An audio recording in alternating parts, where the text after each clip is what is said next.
Hey all, Tom Moran here from Tom's Big Spiders. Well, today I was wandering around the tarantula room trying to figure out, is there a species up here that I haven't done a husbandry video for that I need to do one for? And as luck would have it, while I was doing some feeding, I recognized that yes, there is one that I have kept several of over the past 8 or 9 years, the Noeholothele incei. So what we're going to be doing today is doing a little rehousing and looking at the care for these guys. Now the Noeholothele incei, or Trinidad olive, is a New World dwarf species from Trinidad and Tobago or Venezuela. They can burrow a bit, but usually they are heavy webbers and expect heavy webbing with numerous entrances and exits. And as far as temperament's concerned, they're usually very shy, quite skittish, and they can really boogie if given the motivation to do so. So enough talking, let's take a look at the Noeholothele incei, or Trinidad olive. All right, it's been 8 years, but I'm finally ready to do a husbandry video on Noeholothele incei, or the Trinidad olive. I got my first 9 years ago. I got N incei golds. They were actually H incei golds then. I got 3 juveniles, and all 3 of them turned out to be mature males. And if you can see this footage here, this is one of my earlier rehousing videos. You can see how far I've come. This is my daughter Sid on the camera, who was a little girl here, is now a high school senior, so that's how long ago it was. But at this point, this was another one of the mature males that you're seeing here. Later on, a friend of mine, Rachel Pan, gave me 5 to raise in a communal setup. We'll get to the communal aspect at the very end of this video, but let's just say one of them tried to eat the other one, even though there was plenty of food around. That one ended up dying, so I had 4, and all 4 of them matured out male. So I have so far 7 mature males in the species. Now I got this one here at around 1 inch from Micro Wilderness back in March of 2021. And I joked then that hopefully I would finally get lucky and get a female. Now I recently caught this one out and got a picture up on Instagram of it, and it made me realize I need to rehouse her pretty soon. Hoping it's a female. She's pretty good size now, but again, I haven't gotten a really good look at her. So what we're gonna do here to start off is try to get her out of this web nest. This is a heavily webbing species. If you give them some deep substrate, they'll do a little bit of digging. You can see how she dug up here, and there's the dirt around here. And then they do a lot of webbing and intricate webbing. You can see all these different entrances here. When I drop a cricket in, I'm never quite sure which direction she's gonna pop out from, which is actually kind of cool. As a result, with the heavy webbing species, you wanna give them something to anchor to. Give them a place to hide, give them cork bark hides, multiples if you can, and I'll talk about that in a moment, but also give them some foliage, usually fake foliage. If they're gonna web all over, it's gonna kill real foliage, but give them some foliage to anchor to. Now as slings, I keep them in dram vials. You wanna give them enough substrate to kind of dig in, plus some room up top so that they can actually do their webbing, because they will web quite a bit of slings. I usually like to drop a little fake leaf or something in there for it to start webbing to, a little sphagnum moss. I keep the bottom levels moist as slings. They will usually burrow down to get that moisture, but this is a species that when it gets older, you can ease off on the moisture a little bit. Usually what I do is I will pour some water in and moisten part of the substrate down, not the whole thing, and then let it dry out in between. I do usually keep a water dish in here. I keep plucking the one out of here because they'll keep webbing over it. Know that at nighttime, if you're afraid they're not getting a drink out of the water dish or they keep webbing over it, go in at nighttime, mist down the webbing, wet down the webbing a little bit, dribble some water on it, and they will come out and drink from that. So what we are going to do now is get her from point A to point B. Now, I don't think I did a rehousing when I put her in this one here, so let's talk a bit about what she's in here. This juvenile enclosure is an M Design small plastic home office storage organizer. I will put a link to it in the description because I usually, if I don't, everybody asks me where they can get them. I like them for my larger slings, smaller juveniles. Just be aware that this does not lock, it doesn't latch, so either you can stack them up and have one of them hold the other one down and have shelves that keep the top one shut, or I just use little pieces of tape, sometimes electrical tape, sometimes gaffer's tape. Here it looks like we just have Scotch tape to hold it shut.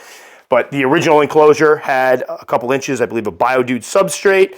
We had a cork bark hide with a bunch of plastic plants glued to it. She's had water dishes. And then what she did originally is went under that cork bark hide, started webbing out from there. And now after a couple years or so, here she is all webbed up.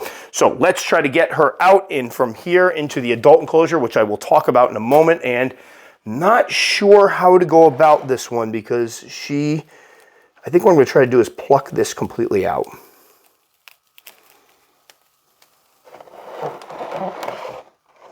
All right. I really want to get some footage of her. Oh, think she's underneath it. I may drop this, if we can get this back in here, I may drop this in here only because it'll start her off with some webbing. And there she is. So while Billy gets that, I'm going to drop her over in here.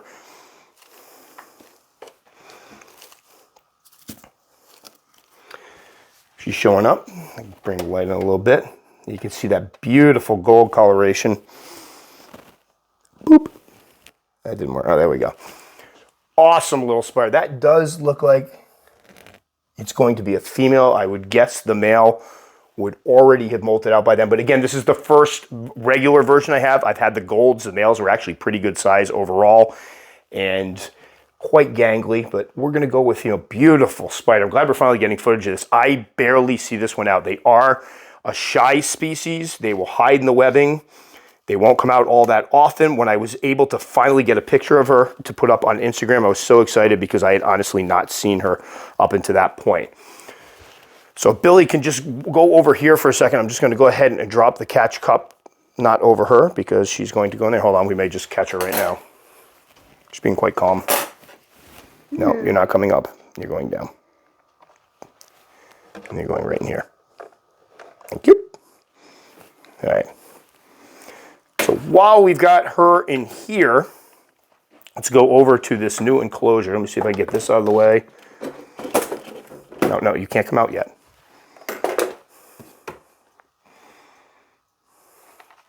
All right, so the enclosure is one of the primal cages. I bought a bunch of these a while back. I don't know if he's in business anymore. Last I knew, he had shut down for a bit, and I don't know if he's opened back up.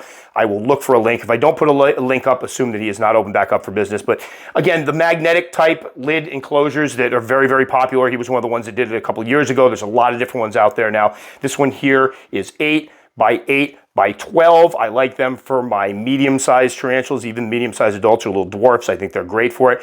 And then as far as the setup, what I have here, several inches of Biodude substrate, mostly dry. Love Biodude, but you can use anything, cocoa fiber, cocoa peat combination, peat, whatever it is, topsoil. I just like the Biodude stuff. And then we have, I've been trying to use multiple hides for some of my spiders now, so we did do multiple hides here. We have a couple different, or actually a few different cork bark hides.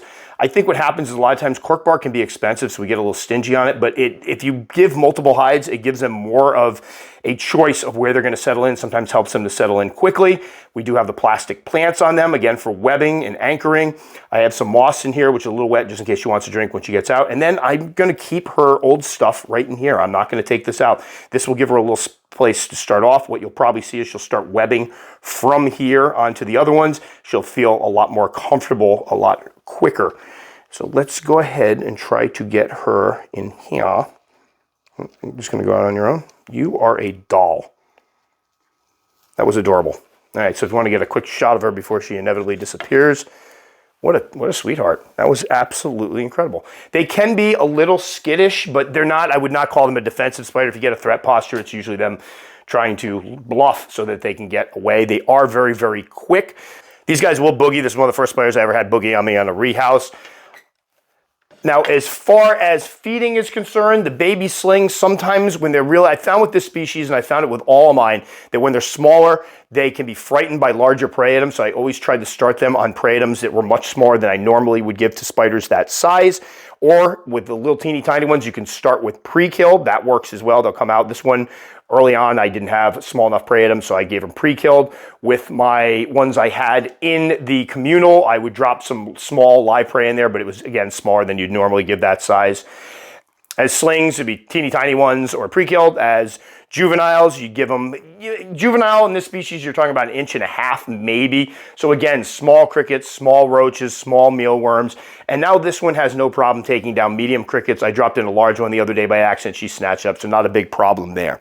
As far as temperatures, when I first got mine, it was when I first started keeping them in the tarantula room, and that room during the winter time would dip down into the high to mid 60s sometimes, not mid 60s for very long, but usually high 60s to maybe 70 degrees, and they grew just fine, matured out. Now in this tarantula room, we hit about 72, 73 degrees in the winter. It's usually pretty much across the board, unless we got really cold days. Some days it'll dip to 60s or even the 50s, but not for very long. They do fine there. And then the summertime, it's high 70s to mid 80s or so.